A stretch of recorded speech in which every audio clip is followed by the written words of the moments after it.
దేవుని మనకి మహిమ కలుగును గాక. హల్లెలూయా, హల్లెలూయా, హల్లెలూయా. వాక్యములోనికి వెళదాం. కీర్తనల గ్రంథం 4వ అధ్యాయం 1వ వచనం. నా నీతికి ఆధారము దేవా, నేను మొరపెట్టునప్పుడు నాకు ఉత్తరమేమో. దేవుని మనకి మహిమ కలుగును గాక. హల్లెలూయా, హల్లెలూయా. కీర్తనకారుడైన దావీదు ప్రభువుని అడుగుతూ ఉన్నాడు, నా నీతికి ఆధారం నీవే, నా నీతికి ఆధారం నీవే. అయితే నాకు ఆధారముగా ఉన్న నీవు నాకేం చేయాలయ్యా ఇప్పుడు అంటే, నేను మొరపెట్టునప్పుడెల్లా నాకు ఉత్తరము ఇమ్ము. అంటే కీర్తనకారుడు ఎలా ఉన్నాడయ్యా అంటే మొరపెట్టు వారిగా మారాడు. మొరపెట్టడం అని అంటే నీ అవసరాన్ని, నీ ఇబ్బందిని, నీ కష్టాన్ని, నీ బలహీనతను ప్రభువు దగ్గరకు వచ్చి ఆయన పాదాల దగ్గర కుమ్మరించటం, లేదా ఆయనతో చెప్పుకోవటం, ఆయనతో పంచుకోవటం. అనేక పర్యాయాల్లో ఆయనకు మొరపెట్టేటువంటి వారముగా మనము మారలేకపోతా ఉన్నాం. కారణం మన పనులే కావచ్చు, బిజీ షెడ్యూల్సే కావచ్చు. ఏమైపోతూ ఉన్నామయ్యా అంటే ఈ యాంత్రికమైనటువంటి జీవన శైలిలోనికి వెళ్ళిపోయి ఆత్మలను బలపరచేటువంటి సంబంధాన్ని చెప్పుకొని భద్రత కలిగిన, కాపుదల కలిగిన ఆ విశిష్టమైనటువంటి ఆ భద్రత నుండి బయటకు వచ్చి బాధలు పడుతూ ఉంటాం. ఉదాహరణకు ఈయన ఫోన్ అనుకుందాం. ఈ ఫోన్ ఎవరైనా చూస్తే ఓ సంవత్సరం అయినప్పుడు పాస్టర్ గారి పని బాగానే మెయింటైన్ చేస్తున్నాడు అని అనుకుంటారు. కానీ ఇది నేను గత 4 సంవత్సరాలుగా వాడుతూ ఉన్నా, అయినా కూడా ఇది ఉపయోగకరంగానే ఉంది. ఇది ఏమి పడవలా. కారణం ఏమిటయ్యా అంటే దీనికి వెనక ముందు దానికి రక్షణ కవచం లాగా ఒక స్క్రీన్ ఏర్పాటు చేయటం జరిగింది. ఎన్నోసార్లు కింద పడింది కానీ దెబ్బ దానికి తగలలా. అదే రీతిగా నువ్వు మొరపెట్టేవానివిగా మారితే నీకేమైందయ్యా అంటే నా ప్రభువు ఒక కవచం లాగా ఉండి నిన్ను కాపాడేవాడు, భద్రపరిచేవాడు, రక్షించేవాడు అని అనటంలో ఎటువంటి సందేహం లేదు. అనేక పర్యాయాల్లో ఆ కవచంలోనికి మనము వెళ్ళలేక బయటుండే ప్రతి చిన్న గాయానికి అలాగిపోతూ ఉంటాం. కీర్తనాకారుడు వెళ్ళిన మార్గం, కీర్తనాకారుడు నడిచిన దారి దావీదు అది బహుభయంకరమైనది, వేదనకరమైనది. అయితే అక్కడ అంటాడు, అయ్యా దినమెల్లా నేను నీకు మొరపెడుతూ ఉన్నాను, దినమంతా కూడా నేనేం చేస్తా ఉన్నాను అయ్యా అంటే నీకు మొరపెడుతూ ఉన్నాను. రాత్రి వేళలందు నా కన్నీరు నా పరుపును చాలా చేస్తూ ఉంది. నా కన్నీరు ఏమైందయ్యా అంటే నా పరుపు కొట్టుకుని పోయే స్థితిలోకి వచ్చేసింది. అంటే అంత విస్తారమైన కన్నీరు చేత నేను మొరపెడుతూ ఉన్నాను అని కీర్తనాకారుడు చెబుతూ ఉన్నాడు. ఇర్మియా గ్రంథంలో ప్రభువు అంటాడు, మీరు ప్రార్థన చేయొచ్చు నా యొక్కకు వత్తురేమోనని నేను ఎదురు చూస్తూ ఉన్నా. మీరు ఎలా రావాలయ్యా అంటే ప్రార్థన చేయొచ్చు నా యొక్కకు వత్తురేమోనని నేనేం చేస్తా ఉన్నానయ్యా అంటే ఎదురు చూస్తూ ఉన్నానని ప్రభువు సెలవిస్తూ ఉన్నవానిగా ఉంటూ ఉన్నాడు. నీవు ప్రార్థించాలని ఆయన ఆశపడేటువంటి వాడు. ఎందుకు నీవు ఆయనను ప్రార్థించాలని ఆశపడుతూ ఉన్నాడయ్యా అంటే నీ కొరకు ఆయన ప్రాణం పెంచాడు. తన రక్తము అనేటువంటి క్రయధనము చేత నిన్ను కొన్నాడు. ఇప్పుడు నీవు నీవానివి కాదు, ఆయన రక్తము చేత కొనబడిన ఆయన సొత్తు. నీ మీద నీకు ఎటువంటి అధికారమా లేదా? ఎందుకయ్యా అంటే నీవు ఆయన రక్తము చేత కొనబడ్డావు. ఇప్పుడు కొనబడిన వానికే సంపూర్ణ అధికారం ఉన్నది, వానికి ఇష్టముగా మలచుకునేటువంటి అధికారం ఉన్నది.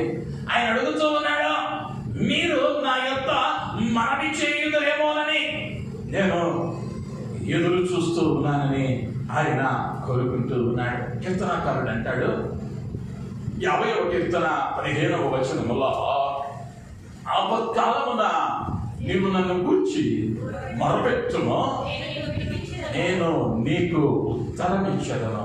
నీ ఆపద కాలంలో నీవు ఆయనకు మొరపెట్టాలి. నీ ఇబ్బంది సమయంలో నీవు ఆయనకు మొరపెట్టాలి. నీవెప్పుడైతే నీ ఆపదలో, నీ ఇబ్బందిలో, నీ కష్టంలో ఆయనకు మొరపెడతావో ఆయన నీకు జవాబులు ఇస్తూ ఉన్నదానిగా మనం చూడగలిగిన వారమై ఉంటూ ఉన్నా. అంతేకాదు ఆయన అనుకూల సమయమంలో మన మొరను ఆలకిస్తాడని అపోస్తుడైన పౌలు అంటూ ఉన్నాడు.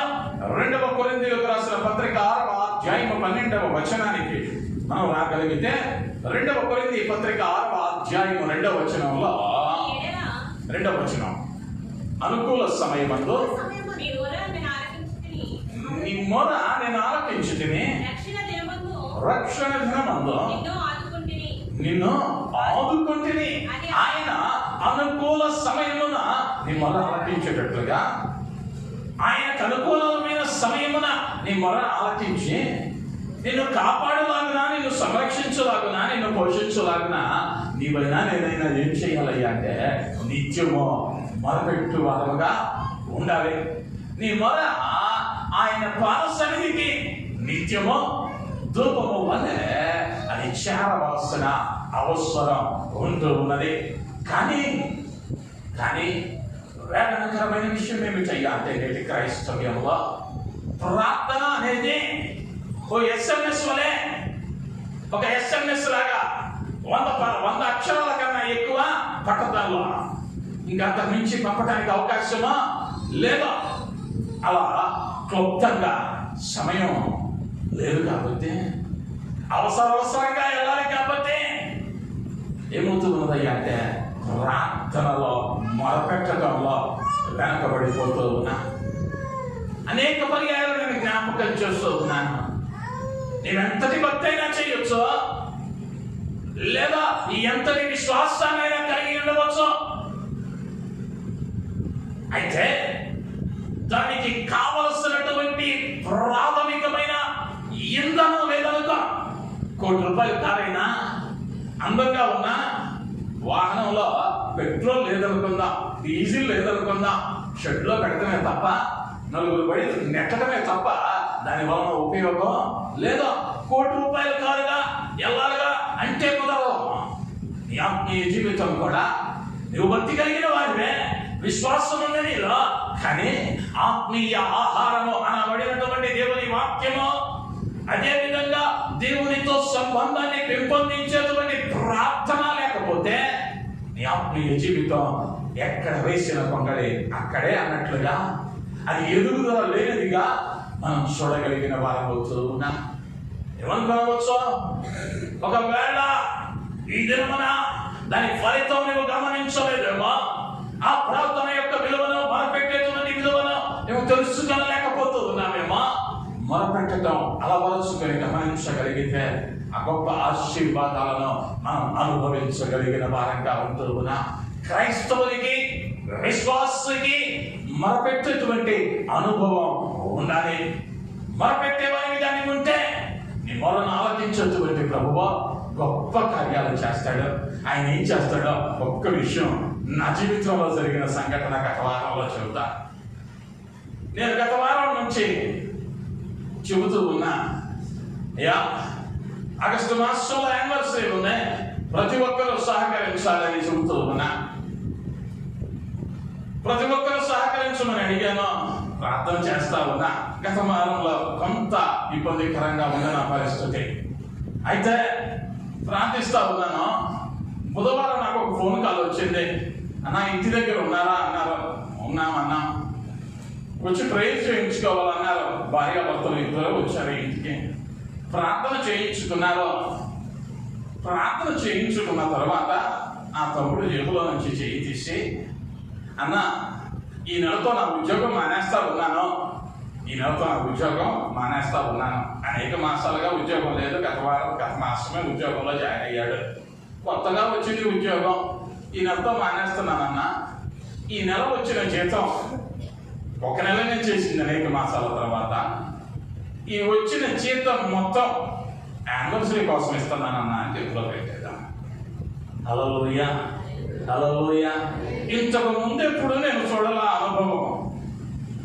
అంతటి ఈ ఇబ్బందిలో కూడా మనసు ఎట్టా వచ్చిందయ్యా అంటే ప్రభువు నా పక్షంగా మాట్లాడిన దేవుడిగా ఉన్నాడు. వారు ఊరు వెళ్ళిపోతా ఉన్నారు, ఉద్యోగం మానేశాడు. అన్న యానివర్సరీ కొరకు ఈ 22,500 వచ్చిందన్న ఈ నెల జీతం. ఈ నెల జీతం అంతా పరిచర్యకు వాడన్నా అని ఇచ్చాడా? నన్ను నమ్మి కాదు ఇచ్చింది, నా ప్రభువు ఆ తలంపునిచ్చాడు, ఆ మనస్సు ఇచ్చాడు, కార్యం జరిగింది. నువ్వు మొరపెట్టగలిగితే నేను ఊహించలా, నేను ఎదురు చూడలా. ఆ కుటుంబం దగ్గర నుంచి నేను ఎదురు చూడలా. కానీ నా ప్రభు ఎవరయ్యా అంటే నువ్వు ఊహించిన దానికంటే ఉన్నతమైన కార్యాలను చూసి నిన్ను ఆనందింపచేసేవాడు అని అనటంలో ఎటువంటి సందేహం లేదు. నా పక్షాన చేశాడు అంటే నీ పక్షాన కూడా చేస్తాడు. ఎందుకయ్యా అంటే నిన్ను ఒక రకంగా నన్ను ఒక రకంగా చూడటానికి ఆయనేమి మనలాగా పక్షపాతం కలిగిన దేవుడు కాదు. ఆయన తనకు మొరపెట్టు వారందరికీ న్యాయము తీర్చడా అని లూకాసు సువార్తలో ఒక చక్కని మాట చెప్పబడుతూ ఉన్నది. ఆయనకు ఎందరైతే మొరపెడుతూ ఉన్నారో వారందరికీ లూకాసు సువార్త 18వ అధ్యాయం ఈ 7వ వచనంలో ఆ మాటను గమనిస్తాం. దేవుడు తాను ఏర్పరచుకుని వారు దివారాత్రులు తనను గురించి మొరపెట్టుకొనుచుండగా వారికి న్యాయము తీర్చడా. దివారాత్రులలో వారికి మొరపెడుతూ ఉంటే, దివారాత్రులు తాను ఏర్పరచుకునే జనులు ఆయనకు మొరపెడతా ఉంటే ఆయన న్యాయము తీర్చడా. నువ్వు మొరపెడతా ఉంటే నీ పక్షంగా ఆయన కార్యం చేయడా, నీ పక్షంగా ఆయన వ్యాజ్యమాడా, నీ పక్షముగా నీ రుణమును తీర్చడా, నీ పక్షంగా నీ వ్యాధిని బాగు చేయడా. ఆయన చేసేవాడే. కానీ ఎక్కడుందయ్యా లోపం అంటే మనలోనే ఉంది. ఎక్కడయ్యా లోపం అంటే మనలోనే ఉంది. మనం కూర్చున్న చోట నుంచి కలవం. కానీ ప్రభు వచ్చి ఇల్లంతా సర్ది వంటొండి పెట్టి వెళ్ళాలి. మనం ఏం చెయ్యం, మన హృదయం ఆయనకేమో. ఆయనేమో హృదయం బయట నిలవబడి ఎప్పుడైనా నన్ను లోపలికి పిలుస్తాడు. ఆ లోపల ఉన్న కల్మషం, ఆ కంపు, ఆ వ్యసనాలు ఎప్పుడు బయటకు పంపుతాడా అని ఆయన ఎదురు చూస్తా ఉంటే నీలో ఉన్నటువంటి శరీర క్రియలన్నీ లోపల దాచిపెట్టుకుని ప్రభు వచ్చి మాత్రం మాకు పండగ చేసి వెళ్ళాలంటే అవి ఉడికే గొప్పలు కాదు. నీవు ఆయన వాడినిగా మార్చబడితే, నువ్వు మొరపెట్టే అనుభవంలో నీకు రాగలిగితే నీ మొరను ఆయన ఆలకించువాడయ్యంటూ ఉన్నాడు. ఆయన్ని మొర ఆలకిస్తే ఏం జరిగిద్దయ్యా అంటే మొదటిగా మనం గమనించగలిగితే 55వ కీర్తన 17వ వచనానికి వద్దాం. 55వ కీర్తన 17వ వచనం. సాయంకాలమున ఉదయమున మధ్యాహ్నమున నేను ధ్యానించుచు మొరపెట్టుకుందును. ఆయన నా ప్రార్థన ఆలకించును. కీర్తనకారుడు అంతా ఉన్నాడు, అయ్యా నేను ప్రార్థన చేస్తా ఉన్నా. ఎప్పుడు అయ్యా అంటే సాయంకాలమున, ఉదయమున, మధ్యాహ్నమున నేను ఆయనకు మొరపెట్టుకుంటూ ఉన్నాను. ఉదయం చేస్తా ఉన్నా, మధ్యాహ్నం చేస్తా ఉన్నా, సాయంత్రం చేస్తా ఉన్నా. ఈ నా మొరను ఆయన ఏం చేస్తా ఉన్నాడు అంటే ఆలకించే దేవుడు అయ్యింటూ ఉన్నాడు. ఆయన ఆలకించే దేవుడు అయ్యింటూ ఉన్నాడు. ఆయన ఆలకిస్తే ఏం జరిగిందయ్యా అంటే అద్భుతాలు జరుగుతాయి. ఆయన్ని మొర ఆలకిస్తే నీ జీవితంలో అద్భుతం జరిగింది అని అనటంలో సందేహం లేదు. ఎందుకయ్యా అంటే ఆయన యెరూషలేము పురవీధులలో వెళుతూ ఉంటే ఒక గుడ్డివాడు కనిపించడంలో ఎవరు వస్తా ఉన్నారో కానీ విన్నాడు, యేసు ఈ మార్గం గుండా వెళ్తా ఉన్నాడని. ఇప్పుడు మొరపెడతా ఉన్నాడు, దావీదు కుమారుడా, నజరేయుడా, యేసు నన్ను కరుణించుమని. వాడు బిగ్గరగా కేకవేయగా బిగ్గరగా మొరపెట్టాడు, అయ్యా నన్ను కరుణించు. వెంటనే పుట్టుకతో పుట్టివాడు. ఏమైందయ్యా అంటే వారి జీవితంలో అద్భుతాన్ని చూశాడు. ఇక చూడాలనుకున్నాడు కానీ కానీ జరగవని నీవనుకున్న కార్యాలలో జరిగించగలిగిన వాడు నా ప్రభువు ఇంటూ ఉన్నాడు. హల్లెలూయా. ఆయనకు మొరపెడితే నీ ప్రార్థన ఆలకిస్తాడు. నీ ప్రార్థన ఆలకిస్తే ఏం జరిగింది అంటే అద్భుతం జరిగింది. అది ప్రకృతికి అతీతమైనదిగా ఉంటుంది. నీ ప్రార్థనకు జవాబు దొరుకుతుంది. అమెరికా దేశంలో ఒక కుటుంబం ఉంది. భర్త చనిపోయాడు, భార్య యవనస్తురాలు, ఇద్దరు చిన్న బిడ్డలు. చెబితే అర్థం చేసుకునే వయస్సు కాదు పిల్లలది. డిసెంబర్ మాసం రాబోతుంది, నవంబర్ మాసం ప్రారంభమైంది. పిల్లలు తల్లి దగ్గరికి వచ్చారు. తల్లిని అడిగారు, మమ్మీ డిసెంబర్ రాబోతా ఉంది, క్రిస్మస్ పండగ, అన్ని ఇంట్లో వాళ్ళు ఇప్పటి నుండే క్రిస్మస్ కు కావలసినటువంటి decoration items, lighting, chocolates, cakes తెచ్చుకుంటా ఉన్నారు. మనం ఎప్పుడు వెళ్దాం మమ్మీ షాపింగ్కి, మనం ఎప్పుడు వెళ్దాం షాపింగ్కి అని పిల్లలిద్దరు తల్లిని అడుగుతా ఉన్నారు. తల్లి చెప్పలేకపోతా ఉంది, అమ్మ మీకు తండ్రి లేడు, మన దగ్గర డబ్బు లేదో, మనం వెళ్ళలేమమ్మా, మనం కొనుక్కోలేము అని చెప్పలేకపోతా ఉంది తల్లి. ఇప్పుడు తల్లి అందరి పిల్లల్ని సముదాయించడం కోసం పిల్లలిద్దరిని పిలిచి మీకు ఏమేమి కావాలో ఒక పేపర్ మీద రాసి మీరు ప్రార్థించేటప్పుడల్లా యేసయ్యా నాకు ఇది కావాలి, నాకు ఇది కావాలి, నాకు ఇది కావాలి అని మీకు గుర్తొచ్చిందల్లా పేపర్ మీద రాయండి అంతే. ఈ పిల్లలు నమ్మారు తల్లి మాట. పేపర్ మీద రాస్తూ వచ్చారు. రోజులు గడుస్తూ ఉన్నాయి. తల్లి ప్రార్థించండి దేవుడు ఇస్తాడు, ప్రార్థించండి దేవుడు ఇస్తాడు అంటా ఉంది. 4 రోజులు గడిచిపోయింది. డిసెంబర్ మొదటి వారం వచ్చేసింది. ప్రక్కిళ్ళు చూస్తే దీపాలతో వెలిగిపోతా ఉంది. ఈ ఇల్లు బోసిగా ఉంది. పిల్లలు తట్టుకోలేకపోయారు. తల్లి దగ్గరకు వచ్చారు, మమ్మీ పక్కింటోళ్ళు లైట్లు వెలిగించేశారు, పక్కింటోళ్ళు డెకరేషన్ చేసుకున్నారు, మనం ఇంకా తెచ్చుకోలేదు, నువ్వేమో ప్రార్థన చేయమంటున్నావు అని అన్నారు. ఇక తల్లి ఉండపట్టలేక సరే రేపు వెళ్దాం అయ్యా అందే. తెల్లవారుజామున బయలుదేరారు. ఉదయాన్నే అదే స్కూల్లో ఉన్నటువంటి ఒక పెద్ద షాపింగ్ మాల్ దగ్గరికి వెళ్ళింది. ఆ యజమాని బ్రతిమలాడింది, అయ్యా నాకు భర్త లేడు, సరైన ఆదాయం లేదో, నాకు డబ్బులు దొరికినది నాన్న తీసుకొచ్చిస్తాను, నా బిడ్డలకి ఏం కావాలో ఇవ్వయ్యా. మరి ఎంత చెప్పినా ఆరం చేస్తా ఉన్నారు, అర్థం చేసుకోలేరు. పండగ దినాలు బిడ్డల్ని ఏడిపించడం ఇష్టం లేదయ్యా అని బ్రతిమలాడింది. అమ్మ కుదరదమ్మా అన్నాడు. అయ్యా బిడ్డలు పేపర్ మీద రాసుకున్నారయ్యా, ఎన్నో దినాలుగా ప్రార్థిస్తున్నారయ్యా, మరి ప్రార్థనకు జవాబుగానైనా ఏయో కొన్ని వస్తువులన్నా వారికి ఇస్తే వారు ఊరట పొందుతారయ్యా అన్నాడు. అంటే వెంటనే యజమాని అన్నాడు, సరేనమ్మా ఈ పేపర్లోనే కదా ఉన్న వస్తువులే కదా, ప్రార్థించమన్నావు కదా, ప్రార్థించాడు కదా, సరే బలమంతా దీనిలో ఉంది కదా అన్నాడు. అవునయ్యా బలమంతా దానిలోనే ఉంది. సరే ఇప్పుడు ఒక నిబంధనలోకి వద్దాం, ఒక ఉడంబడికి చేసుకున్నాం. ఏంటయ్యా అందే, మా షోరూంలో మా యొక్క మాల్లో ఒక వెయింగ్ మిషన్ ఉంది, బరువు తూచే యంత్రం. ఆ యంత్రం మీద ఒకవైపు నీ బిడ్డలు చేసిన ప్రార్థన కాగితాన్ని పెడదాం, మరి ఒకవైపు నీ బిడ్డలకు కావాల్సిన వస్తువుల్ని పెడదాం అన్నారు. ఈమె విశ్వాసంతో ఒప్పుకుంది. ఆ యజమాని అనుకున్నాడు, ఒక చాక్లెట్ వేఫర్ పెడితే, కాగితం పెడితే చెడిపోయింది పేపర్, దీనిదేముందలే అనుకున్నాడు. జరిగిన అద్భుతం ఏంటయ్యా అంటే ప్రపంచంలోనే అత్యంత నైపుణ్యం కలిగిన కంపెనీ వారు తయారు చేసినటువంటి బరువు తూచే యంత్రం అది. దానిలో అంతవరకు ఏ లోపం వచ్చినట్లుగా రివ్యూలు లేవు. ఆ కంపెనీ ఎప్పుడు కూడా రిపేర్ చేసిన దాఖలాలు లేవు. అయితే ఎప్పుడైతే చిన్న బిడ్డలు తాము కోరుకున్న వాటిని తీసుకొచ్చి ఆ బరువు కలిగిన యంత్రం మీద వేస్తా ఉన్నారో, వాళ్ళు వేస్తా ఉన్నారో పేపర్ అంతే ఉంటా ఉంది కదలటంలా. ఈ యజమానుడి యొక్క మొహం తెల్లబోతా ఉంది. ఇదేంట్రా ఒక చాక్లెట్తో ఎగిరిపోయింది అనుకుంటే ఇన్ని వస్తువులు పెట్టినా తేలటం లేదని ఆశ్చర్యానికి గురి అవుతూ ఉన్నాడు. ఈ పిల్లలు తమకు కావలసిన ఆఖరి వస్తువులు వేసేంత వరకు దానిలో ఎటువంటి చలనం కనిపించాలా.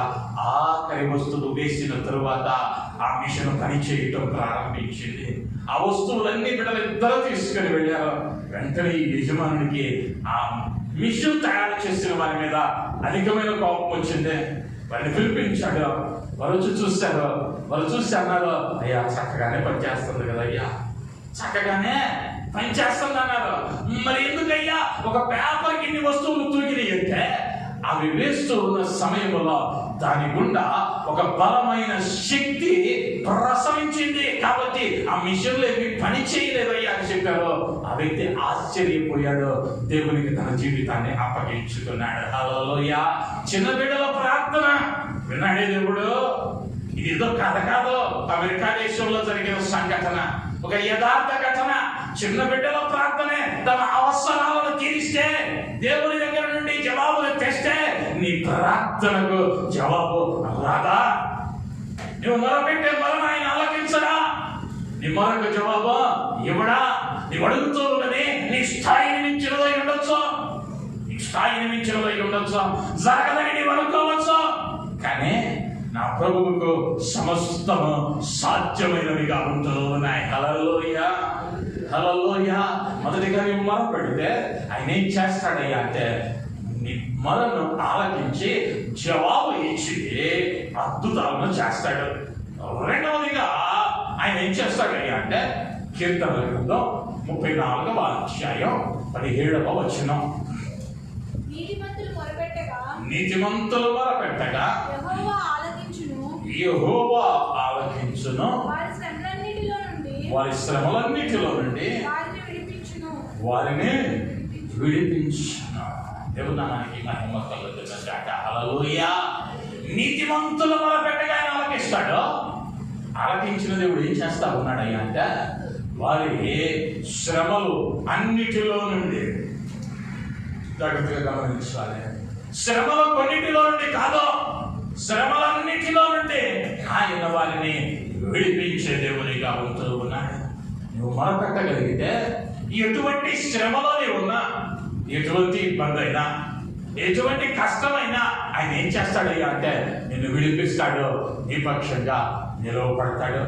ఇశ్రాయేలు జనాంగం అనుకున్నారా ఆ తరములో పుట్టినటువంటి వారు, అరే మా నాన్నగారు ఇక్కడే పుట్టాడు, ఇక్కడే చచ్చాడు, మా తాత ఇక్కడే పుట్టాడు, ఇక్కడే చచ్చాడు, మా ముత్తాత ఇక్కడే పుట్టాడు, ఇక్కడే చచ్చాడు, 4 తరాల నుండి ఏడే పుడుతూ ఉన్నా చస్తూ ఉన్నా, కాబట్టి ఇక వెళతామన్న ఆశ వారిలో ఏమాత్రమో లేదు, ఉండదు. ఎందుకంటే 430 సంవత్సరాలుగా బానిసత్వానికి అలవాటు పడిపోయినటువంటి బ్రతుకులు అవి. అయితే ఐగుప్తు వారు ఇప్పుడు ఏం చేశారయ్యా అంటే వారి మీద భారం అధికంగా మోసారు. ఆ శ్రమను తట్టుకోలేకపోయారు, ఆ వెట్టి చాకిరీని తట్టుకోలేకపోయారు. అయితే ఆ వెట్టి చాకిరీ మధ్యలో, ఆ శ్రమ మధ్యలో, ఆ నిందల మధ్యలో వారు ఏం చేశారయ్యా అంటే నిర్గమకాండములో తమ దేవుడైన యెహోవాకు మొరపెట్టారు, తమ దేవుడైన యెహోవాకు మొరపెట్టారు. మొన్న వచ్చినప్పుడేమో 70 మందితో వచ్చారు, ఇప్పుడు పురుషులు మాత్రమే 6 లక్షల మంది అయ్యారు. మొత్తం జనాభా కలుపుకుంటే 40 లక్షల పైబడి ఉన్నారు. ఈ 40 లక్షల మందిని ప్రభువు అన్నాడు, మీరు బయలుదేరి నేను మీ కొరకు సిద్ధపరిచిన, మీరు నాటినటువంటి చెట్ల ఫలాలు మీరు తింటారా, మీరు కట్టని ఇండ్లలో మీరు నివసిస్తారా, మీరు త్రవ్వనటువంటి బావులలోనివి మీరు త్రాగుతారు అని వారికి పాలు తేనెలు ప్రవహించేటువంటి కనానును వాగ్దాన దేశంగా ఇచ్చి వారి శ్రమలో నుండి ఆయన వారిని విడిపించిన దేవుడై ఉంటూ ఉన్నాడు. అనేక పర్యాయాల్లో మన శ్రమ నుండి మనం బయటపడాలంటే జీతం పెరిగితే చాలేమో అనుకుంటాం, ఇంక్రిమెంట్ వస్తే చాలేమో అనుకుంటాం, ప్రమోషన్ వస్తే చాలనుకుంటాం. ఎంత వచ్చినా ఆ ఇబ్బంది ఉంటానే ఉంటుంది. ఏ చెట్టుకి ఆ గాలి అన్నారు పెద్దవాళ్ళు. నీకు ఎంతైనా ఆదాయం వస్తా ఉందో దానికి తగినటువంటి శ్రమ ఉంటుంది, దానికి తగిన ఇబ్బంది ఉంటుంది. అయితే ఆ ఇబ్బందులలో కూడా నీవు నడిపింపబడాలి అంటే నీవు మొరపెట్టేవానివిగా మారాలి. నీ శ్రమలన్నిటిలో నుండి ఆయన నిన్ను విడిపించాలంటే నేను మొరపెట్టే వారంగా మారాలి. ఎప్పుడైతే మొరపెడుతూ ఉన్నావో ఆయన అంటాడు, మీరు ఊరకనే నిలబడండి, మీరు చేయవలసినదేమే లేదు. ఇశ్రాయేలు జనాంగంతో అదే చెప్పాడు. శ్రమలు అందుతూ ఉండక, బాధను అనుభవిస్తూ ఉండగా, వెనక సైన్యం ఉంది, ముందు సముద్రం ఉంది. ప్రభు అన్నాడు, మీరు ఊరక నిలబడండి.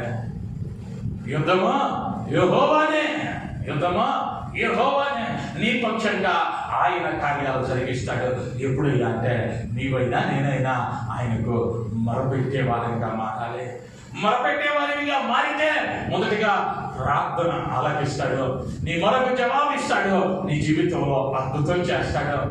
రెండవదిగా నీవు మొరపెడితే ఆయన నీ మొరను ఆలకించి నీ శ్రమలో నుండి నిన్ను విడిపిస్తాడు. మనం అనుకుంటాం కాలేజీకి ముందే అయితో లేదో ఒక్కడికి కూడా ఇయ్యం, గాలిలోనే మేడలు కడతాం, 10 రోజులు ఏం జరిగిందో ఇప్పుడే నిర్ణయిస్తాం. రేపు పొద్దున ఇంట్లో ఏం వండుతారో కూడా తెలియదు అబ్బాయి గారికి. వాడి ఇంట్లో ఉన్న పదార్థాలతో రేపు ఏం వండుతామో కూడా మనకే తెలీదు. కానీ 10 రోజులు జరగబోయేది ఇప్పుడే నిర్ణయిస్తాం. నీ జీవితం ఆశీర్వాదకరంగా ఉండాలంటే, నీ భవిష్యత్తు దీవెనకరంగా ఉండాలంటే, నీ శ్రమలలో నీవు నెమ్మది పొందాలి అంటే నువ్వేం చెయ్యాలయ్యా అంటే కూర్చొని ప్లాన్ వేయటం కాదు, మోకరించి ప్రార్థించడం నేర్చుకోవాలి. ఆయన దగ్గర మొరపెట్టడం నేర్చుకోవాలి. ఆయనకు మొరపెట్టగలిగితే నీ శ్రమలన్నిటిలో నుండి ఆయన నిన్ను విడిపించేవాడు, బలపరిచేవాడు అని అనటంలో ఎటువంటి సందేహం లేదు. నేను ఈ చెన్నై పట్టణంలో నా సాక్ష్యం తెలిసిన వారికి తెలుస్తాను. ఏదో ఈరోజు ఈ విధంగా చక్కగా నిలబడి ఇంతమందికి స్వార్థ చెప్పడానికి ముందు నేను దాటి వచ్చిన శ్రమలు ఎన్నో, అందరికి అనేక పర్యాయాలు జ్ఞాపకం చేశాను. కొత్త వారికి తెలియదేమో. 2006వ సంవత్సరంలో నేను ఉండటానికి ఇల్లు లేదు నాకు పట్టణంలో, చేయటానికి ఉద్యోగం లేదా. బైబిల్ కాలేజీ నుంచి బయటకు వచ్చాను, ఒక సేవకుల దగ్గర అసిస్టెంట్ పాస్టర్గా చేశాను, అక్కడ నుంచి బయటకు రావడం జరిగింది. ఇప్పుడు ఉద్యోగం లేదు, ఆదాయం లేదు, కానీ నా ఆశ ఈ పట్టణాన్ని విడిచిపోకూడదు, ఈ పట్టణంలోనే సేవ చేయాలని 6 మాసాలు మెరీనా బీచ్ ఒడ్డున డిఎస్పీ ఆఫీస్కి ఆపోజిట్ గా ఒక రావి చెట్టు ఉంటుంది. ఆ చెట్టు కింద రోజుకు ₹1.5 పెట్టి డెక్కన్ క్రానికల్ పేపర్ కొనుక్కునేవాడిని. ఆ రోజుల్లో ₹1.5 ఎందుకయ్యా అంటే చదవటానికి కాదు, కిందేసి వండుకోవటానికి. 6 నెలల సముద్రం కూడా వండుకున్నా. నా దగ్గర 3 జతల బట్టలు ఉంటాయి సంచులో. ఒక బైబిల్ ఉంటుంది, ఒక నోట్స్ ఉంటుంది, కొన్ని కరపత్రికలు ఉంటాయి. 6 మాసాలు పెరుగులాడా ప్రభువుని అడిగా, మొరపెట్టా, కన్నీరు కాక్ష, అయ్యా నాకెందుకు ఈ పరిస్థితి, నా ఆశను తీర్చేవాడు నీవన్నానే. నా జీవితాన్ని మార్చుకున్నానే, భయంకరమైన స్థితిలో నుండి నన్ను మార్చావే. ఈ శ్రమ ఏంటని కన్నీరు కాక్ష. ఒక రోజున నేను ఇంతకు ముందు ఏ టీవీ ఛానల్లో అయితే పనిచేస్తాను, ఆ యజమానుడు ఎదురుపడ్డాడు. ఎక్కడున్నావు అన్నాడు. అయ్యా ఖాళీగానే ఉన్నాను, రమ్మన్నాడు. 26వ తారీఖు వెళ్ళి జాయిన్ అయ్యా నా కంపెనీలో. 30వ తారీఖు నెల అయిపోయింది. నేను పనిచేసింది 4 దినాలు. ఆ కంపెనీలో నేను 8 సంవత్సరాలు పనిచేశాను శుభవార్త టీవీలో. ఆ 8 సంవత్సరాలు నాకున్నటువంటి అనుభవంలో ఈ రోజు కూడా ఒక్కరోజు ఆబ్సెంట్ అయినా జీతాన్ని కట్ చేస్తారు. కానీ ఆ తదుపరి మాసం జీతాన్ని ఇవ్వడానికి పిలిచారు. నాకు తెలుసు 4 రోజులు పనిచేశారు కాబట్టి వచ్చే నెలలో ఇస్తారు నా జీతం. నా దగ్గర ₹1 లేదు. ఆ రోజు నా పరిస్థితి కాలికి చెప్పులు కూడా లేవు, భయంకరమైన పరిస్థితి. వెళ్ళాను, జాయిన్ అయ్యాను. ఎక్కడ ఉంటున్నావు అన్నాడు. జీసస్ కాల్స్ లో వాలంటీర్గా చేస్తున్నానండి అన్న. సరే ఇక్కడే రూమ్లో ఉండు అన్నాడు. 4 రోజులు పనిచేసా, జీతం టైం వచ్చింది. అందరూ వెళ్ళి తెచ్చుకున్నారు, నేను వెళ్ళాలా, ఎందుకంటే వచ్చే నెల నా జీతం వచ్చేది. మా మేనేజర్ ఫోన్ చేశాడు, ఏంటో జీతంకి రావాలా, డబ్బులు ఉన్నాయా అన్నాడు. లేదు సార్, వచ్చే నెల కదా ఇచ్చేదన్నా. కాదు, నీ జీతం కవర్ వచ్చిందిరా అన్నారు. వెళ్తే కవర్ ఇచ్చారు.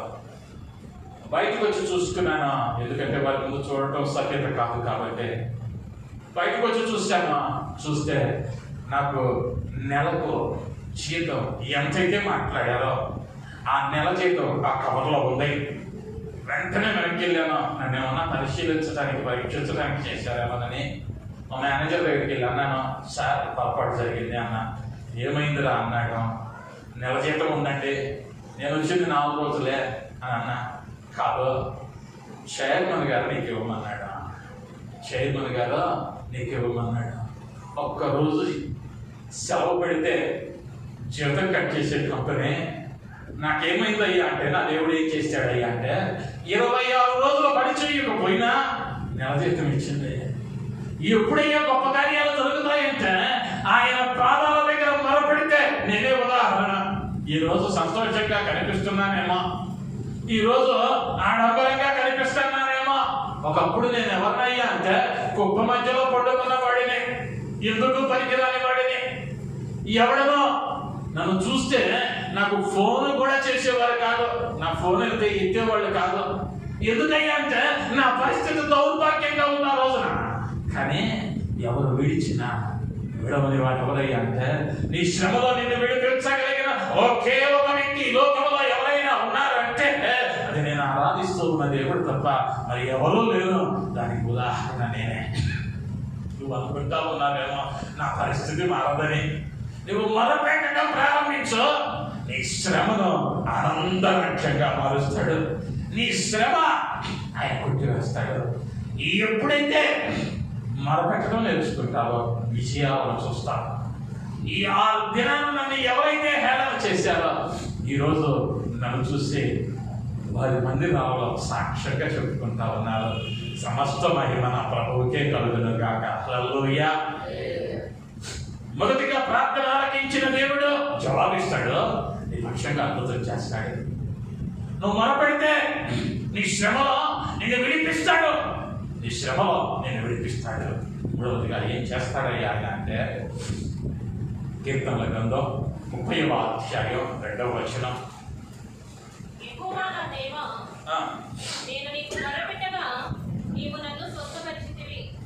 నీవు నన్ను స్వస్థపరిచితివి.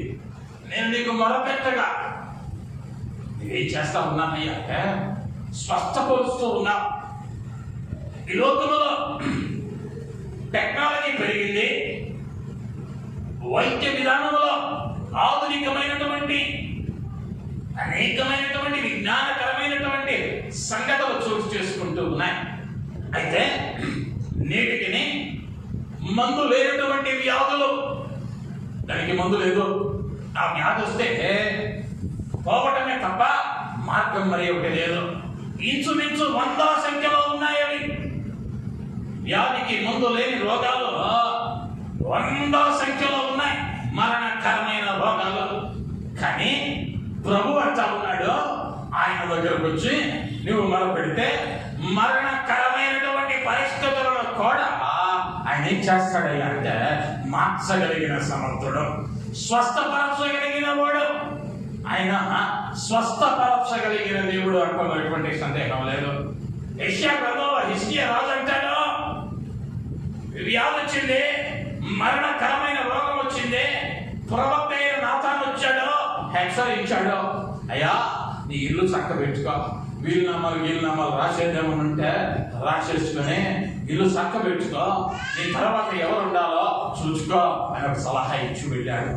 ఇప్పుడు హిజ్కియా ఏం చేస్తా ఉన్నాడయ్యా అంటే గోడ తట్టుకు తన తలను తిప్పి, తన ముఖము తిప్పి యెహోవాకు మొరపెడతా ఉన్నాడు.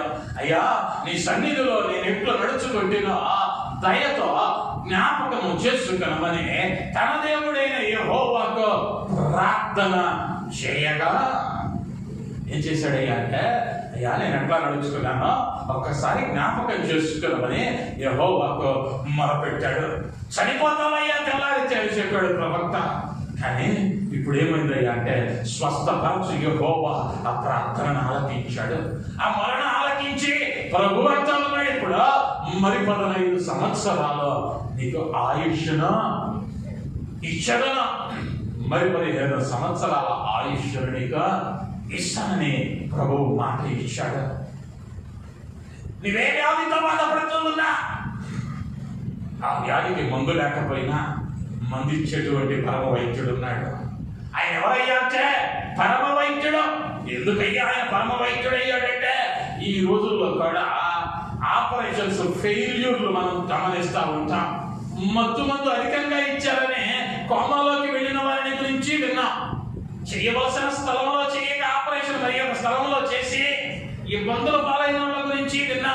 కానీ నా ప్రభువు భూమికి పునాది వేసిన వెంటనే ఆదాముకు గాఢ నిద్ర కలుగ చేసి అంటే అనస్థీషియా ఇచ్చేసాడు. ఆ రోజే అప్పటికి మత్తు మందులు కనిపెట్టలా. కనిపెట్టింది ఎప్పుడయ్యా అంటే 18వ శతాబ్దంలో. కానీ నా ప్రభువు భూమికి పునాది వేసినప్పుడే ఆ అనస్థీషియాని కనిపెట్టాడు, దాన్ని సృజించాడు, దాన్ని వాడాడు. ఆదాముకి ఏమైందయ్యా అంటే గాఢ నిద్ర కలిగింది. ఆపరేషన్ చేశాడు, ఏ కత్తి వాడలా, కానీ ప్రక్కట ఎముకను తీశాడు. ఆ ఎముకతో జీవం పోసాడు. ఈ లోకంలో ఉన్న డాక్టర్లో నీ ప్రాణాన్ని కాపాడలేము. అలా కాపాడగలిగితే ఎంతో మంది నాయకులు, ఎంతో మంది కుబేరులు ఇంకా బ్రతికి ఉండేవారే. కోట్ల రూపాయలు, వేల కోట్లు ఉన్న వారి ప్రాణాలను సైతం ఈ వైద్యులు ఏం చేయలేరయ్యా అంటే కాపాడలేరు. అలెగ్జాండర్ ది గ్రేట్ 33 సంవత్సరాలలో ప్రపంచాన్ని జయించాడా. చనిపోయాక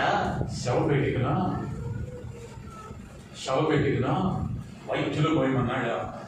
ఎందుకయ్యా అంటే వీరు నన్ను కాపాడలేకపోయారని లోకం తెలుసుకోవాలి.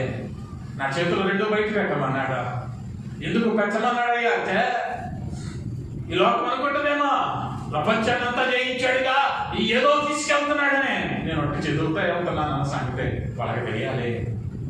నేను ఒట్టి చేతులతో వెళ్తున్నానన్న సంగతి వాళ్ళకి తెలియాలి.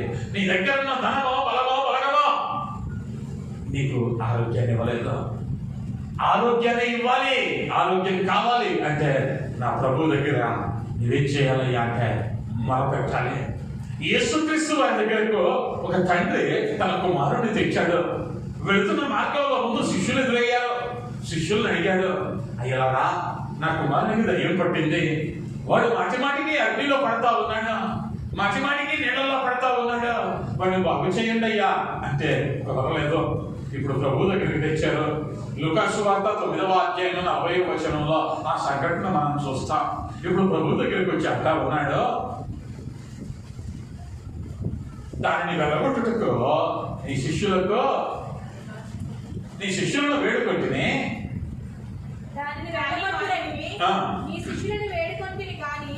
వారి చేత కాలేదని మొరపెట్టుకొనెను. ఇప్పుడు ఏం చేశాడయ్యా అంటే శిష్యులు వాళ్ళ కాదా, కానీ వీళ్ళు ఒక నమ్మకం ఉంది. ఆయన దగ్గరికి వెళ్తే, ఆయనకి చెబితే నా కుమారుడు బాగుపడతాడు అనుకుని ఆయన దగ్గరకు వెళ్ళి మొరపెట్టుకుంటూ ఉన్నాడు. ఎప్పుడైతే మొరపెట్టుకున్నాడో ప్రభువు వానిలో ఉన్నటువంటి ఆ అపవిత్రాత్మను గద్దించగా అది వానిని విడవిలలాడించి వానిని విడిచి వెళ్ళిపోయింది. వాని బలహీనత బాగైంది. ఎప్పుడయ్యా అంటే ప్రభువుకు మొరపెట్టినది నాన్న. ప్రభువు వారి చరిత్రను మనం చదువుతూ ఉన్నప్పుడు, ఆయన జీవిత విధానాన్ని గమనిస్తూ ఉన్నప్పుడు, ఆయన ఒక దారి నుండా వెళుతూ ఉన్నాడు అంటే అనేక మంది వ్యాధిగ్రస్తులను ఆ మార్గంలో వారు తీసుకుని వచ్చినట్లుగా. ఎందుకయ్యా అంటే స్వస్థపరుస్తాడన్న నమ్మకంతో కొందరేమో ఇంటి పైకప్పును ఒలిచి అక్కడ నుంచి దింపారు ఒక పక్షవాయువు కలిగిన వారిని. కొంతమంది ఏమో తమ ఆప్తులను తీసుకుని వచ్చి ఆయన వెళ్ళే మార్గంలో కూర్చుండబెట్టారు. అనేకమైన అద్భుతాలను చూశాము. అయితే నీ జీవితంలో ఉన్న బలహీనత, నీ వ్యాధి, నీ బాధ పోవాలి అంటే, నీ ఆరోగ్యం కుదుటపడాలి అంటే నువ్వేం చెయ్యాలయ్యా అంటే ఆయనకు మొరపెట్టుదానివిగా మారవలసిన అవసరం ఎంతైనా ఉంది. ఇవాడికి మొదలుపెడితే మొదటిగా నీ ప్రార్థన ఆలకిస్తాడు, నీకు జవాబు ఇస్తాడు, నీ జీవితంలో అద్భుతం చేస్తాడు. రెండవదిగా నీవు మొదలుపెడితే నీ మరణ ఆలకిస్తాడు, నీకు కలిగిన శ్రమలన్నిటిలో నుండి నీ దేవుడు నిన్ను విడిపిస్తాడు. మూడవదిగా నువ్వు మొదలుపెడితే ఎంతటి భయంకరమైన బలహీనత నిన్ను వెంటాడుతూ ఉన్నా, ఎన్ని సంవత్సరాలుగా వాడుతూ ఉన్నా మందులకు పనిచేయని రోగమైనా ఆ రోగాన్ని కుదురుపరచగలిగిన దేవుడు నీ మరణ ఆలకించే దేవుడిగా ఉంటూ ఉన్నాడు. నాలుగవదిగా కీర్తనల గ్రంథం 138వ కీర్తన 3వ వచనం. 138:3. నేను నీకు మొరపెట్టిన దినమున నీవు నాకు ఉత్తరమిచ్చితివి, నా ప్రాణములో ప్రాణ పుట్టించి నన్ను ధైర్యపరచుటివి. కొన్ని పర్యాయాలు ఏమవుతామయ్యా అంటే అన్నీ ఉంటాయి, ఆరోగ్యంగా ఉంటాం, బలంగా ఉంటాం, కానీ తెలియని భయం వెంటాడుతూ ఉంటుంది. ఎప్పుడు ఏ ఉపద్రవం వచ్చిందో, ఎప్పుడు ఉన్న ఉద్యోగం ఊడిందో, కట్టాల్సిన ఈఎంఐ ఎట్లా కట్టాలో, కట్టాల్సిన వాటిని ఎలా నడిపించాలో, కుటుంబం ఎలా నడిపించాలో తెలియని ఆందోళన, తెలియని భయం అనేక పర్యాయాలు మనం వెంటాడుతూ ఉంటుంది. దావీదు భక్తుడిని కూడా అధైర్యపడిపోయాడు. ఎందుకయ్యా అంటే ఆయన వారి శత్రువులయ్యారు. ఇప్పుడు బహుభయంకరమైన వేదనలో ఉన్నాడు. ఇటు చూసిన ఇబ్బందే. నిన్న మొన్నటి వరకు వైభోగాల మధ్య, సిరి సంపదల మధ్య చక్కగా ఉన్నవాడు ఇప్పుడు వేదన అధికమైపోయింది. ధైర్యం సన్నగిల్లుతా ఉంది. ఎలా ఉన్నదయ్యా పరిస్థితి అంటే ఇక తన బ్రతుకు బాగుపడిందన్న నమ్మకం లేని విధంగా పరిస్థితులు ఉన్నాయి. కానీ ప్రభు ఏం చేస్తాడయ్యా అంటే దావీదును తనలో త్రాణ పుట్టించి నన్ను ధైర్యపరచటమే. సాతానుడు చేసేటువంటి మొదటి పని ఏంటయ్యా అంటే నిన్ను భయపెట్టడం. నిన్ను భయపెడితే ఆ భయంలో నువ్వు కృంగిపోయి నువ్వు అనివనివిగా మారిపోతావని. అందుకనే అన్నాడు, అపవాది అయిన సాతాను గర్జించు సింహము వలె ఎవరిని మృంగుదునా అని వాడు పొంచి ఉన్నాడు. వాడు ఏం చేస్తాడయ్యా అంటే ఒక గాండ్రింపు వాడు చేస్తాడు. ఆ చప్పుడికి మనం ఏమైపోతామయ్యా అంటే భయపడిపోయి ఈ యొక్క మేధావులు, సైన్స్ మేధావులు అన్నారు సాధారణంగా సింహము కంటే రెండింతల వేగంతో జింక పరిగెత్తింది. కానీ ఏమైందయ్యా అంటే వేటలో జింక సింహానికి ఆహారంగా మారింది. ఎందుకు జరుగుతుంది ఆ కార్యక్రమం? ఆ విధంగా ఎందుకు అవుతుంది? సహజంగా ఇది పరిగెత్తి వెళ్ళిపోవాలిగా అని అధ్యయనం చేశారు. అధ్యయనం చేసే వారికి అర్థమైంది ఏంటయ్యా అంటే ఈ సింహము లేకపోతే పులి దాడి చేసేటప్పుడు ఈ దుప్పికో జింకతో దగ్గరకు వెళుతూ ఉన్న సమయంలో అత్యంత అధికమైన స్వరముతో అది గాండ్రించింది. ఎప్పుడైతే ఆ స్వరము ఈ జింక మీద భయానికి లోనే తాను పరిగెడుతూ ఉన్నటువంటి వేగములో మార్పు కలిగి ఆ వేగం తగ్గి భయముతో ఈ యొక్క సింహానికి ఆహారం అయిపోతా ఉంది. కొన్ని పర్యాయాలు మన ఆత్మీయ జీవితాలలో కూడా సాతానుడు కలిగిస్తూ ఉన్నటువంటి శోధనల్లో పడిపోయి ధైర్యాన్ని కోల్పోతూ ఉంటాం. ధైర్యాన్ని కోల్పోతూ ఉంటాం. నువ్వు మొరపెడితే నీ పక్కన పిడుగుపడ్డా, నీ ఇంటి పక్కన సునామీ వచ్చినా నీవు ఎలా ఉంటావయ్యా అంటే ధైర్యంగా ఉంటావు. ఎప్పుడయ్యా అంటే నువ్వు మొరపెట్టేవాడిగా మారగలిగితే. నేను ఒక విషయాన్ని చెప్పగలను. నేను శుభవార్తల టీవీలో చేసేటప్పుడు సరదాగా ప్రతిరోజు బిసెట్ నగర్లో ఉండేవాడిని. స్నేహితులతో కలిసి ఆ బిసెట్ నగర్ బీచ్ ఒడ్డుకి వెళ్ళేవాళ్ళం. మేము వెళ్ళినప్పుడల్లా మా పక్కన ఒక తమ్ముడు ఉండేవాడు. ఆ తమ్ముడు అనేవాడు, 2006లో వచ్చింది సునామీ, 2004 అనుకుంటా, 4 అప్పటి నుంచి సునామీ అంటే కొత్త. మేము వెళ్ళిన ప్రతి పర్యాయం అనేవాడు వాడు, అన్న ఇప్పుడు సునామీ వస్తే ఎట్టన్నా సముద్రం ఒడ్డుకి వెళ్ళేవాళ్ళం. వాడనే మాట ఇల్లు ప్రతిసారి అంటాడు, అన్న సునామీ వస్తే ఎట్టన్నా. నేను అనేవాడిని, అరే అంతా వచ్చినా మన దగ్గరికి రావలేదు, అంతా వచ్చినా మన దగ్గరికి రావు. ఎందుకయ్యా అంటే మనల్ని పిలిచిన దేవుడు నమ్మదగిన వాడు. లోకంలో ఆయన నమ్మని వాడు జరుగుతున్నటువంటి ఉపద్రవాల మధ్య వాడి ఉద్యోగంలో ఊడిపోయిందేమో, కానీ నీ పట్ల ఆయన ప్రత్యేకమైన కృప ఉంది. నిన్ను స్థిరపరుస్తానన్నాడు, బలపరుస్తానన్నాడు. సింహపు పిల్లలైనా లేమి కలిగినవై ఆకలి కొంటాయి, కానీ నా బిడ్డలు ఎన్నటికి ఆకలి కొనరన్నాడు ఆయన. నీవు ఆయన బిడ్డగా మారి ఆయనకు బలపెట్టుబడిగా ఉంటే నేనేం చేస్తాడయ్యా అంటే నీ బలహీనతలో నిన్ను ధైర్యపరుస్తాడు. ధైర్యం సన్నగిలుతుందేమో, ధైర్యం సన్నగిలుతుందేమో, అధైర్యపడవలసిన అవసరం లేదా. నీవు ఆరాధించేటువంటి దేవుడు ఐశ్వర్యవంతుడైన దేవుడు. ఎందుకయ్యా అంటే ఆయన సమస్తాన్ని మాట చేత సృజించినవాడు. నీవు నేను ఎవరయ్యా అంటే ఆయన పిల్లలు, ఆయన పిల్లలు. ఒక ఎమ్మెల్యే కొడుకును, ఒక కౌన్సిలర్ కొడుకును పోలీసుడు పట్టుకుంటే ఏం చెబుతాడయ్యా ముందంటే, నేనెవడో తెలుసా? నేను ఎవరో తెలుసా? ఎందుకయ్యా అంటే తన తండ్రికి ఉన్న గొప్పతనాన్ని బట్టి వాడిని విడిచిపెడతాడన్న ఆశ. వారధిస్తూ ఉన్న దేవుడు ఒక మాట చేత భూమిని కలిగి చేసిన వాడు నీ పరిస్థితిని మార్చలేడా?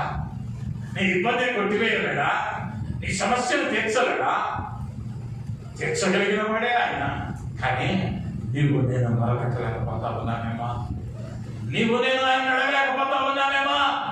కీర్తనాకారుడు అన్న రీతిగా అయ్యా నేను మొరపెడుతూ ఉన్నాను, నాకు ఉత్తరం ఇమ్మని నీవు అడగగలిగితే ఆయన నీకు జవాబిస్తాడు, అద్భుతాలను నీ జీవితంలో చేస్తాడు. రెండవది, నీ మరణ ఆలకిస్తాడు, నీ శ్రమలన్నిటిలో నుండి ఆయన నిన్ను తప్పిస్తాడు. మూడవది, ఆయన్ని మరణ ఆలకిస్తాడు, నిన్ను స్వస్థపరుస్తాడు. నాలుగవది, ఆయన్ని మరణ ఆలకిస్తాడు, నిన్ను ధైర్యపరుస్తాడు. అటు ఆశీర్వాదం నీకును నాకును కలుగునట్లుగా అటు జ్ఞానాన్ని దేవుడిచ్చులాగిన తలలో ఉంచుదా, ఆయన వైపు చూస్తూ ఆయనను అడుగుదా. అయ్యా నీ వాక్యం ద్వారా నువ్వు స్పష్టంగా మాట్లాడావు, మొరపెడితే అద్భుతాలు. అయ్యా మరణ ఆలకిస్తానన్నావు, జవాబు ఇస్తానన్నావు, నీ కృపను కుమ్మరిస్తానన్నావు. అయ్యా శ్రమలన్నింటిలో నుండి తప్పిస్తానన్నావు, స్వస్థపరుస్తానన్నావు, ఆరోగ్యం ఇస్తానన్నావు. అయ్యా ధైర్యపరుస్తానన్నావు, ప్రతి విధమైన బలహీనతను గద్దిస్తానన్నావు. అయ్యా మాకు నువ్వు నాయన బలహీనపు ఆత్మని ఇవ్వలేదు, పిరికితనపు ఆత్మని ఇవ్వలేదు. అయ్యా ధైర్యం కలిగిన ఆత్మని ఇచ్చావు, అందును బట్టి నీకు స్తోత్రాలు. చెవి వచ్చిన ప్రతి బిడను నీ చేతులకు అప్పగిస్తూ ఉన్నా. అయ్యా బిడలనైనా నీకు అనుదినము ఉదయమో మధ్యాహ్నమో సాయంకాలము దావీదునైనా ఏ విధంగా అయితే మొరపెట్టాడో అటు అనుభవం గుండా ఈ బిడలను అయ్యా మీరు నడిపించండి. మీరు మొరపెట్టేవారిగా నేను బిడలు మొదలు ఆలకించబడలాగున, జీవితాలు మార్చబడలాగున, ఆశీర్వాదాన్ని అనుభవించలాగున నీవు మాత్రమే కృప చూపించుమని, కనికరించుమని, నీ దీవెన ఆశీర్వాదాలను బిడ్డల కుటుంబాల మీద కృపరించుమని యేసు నామములో అడుగుతున్నాను తండ్రి. ఆమేన్ ఆమేన్.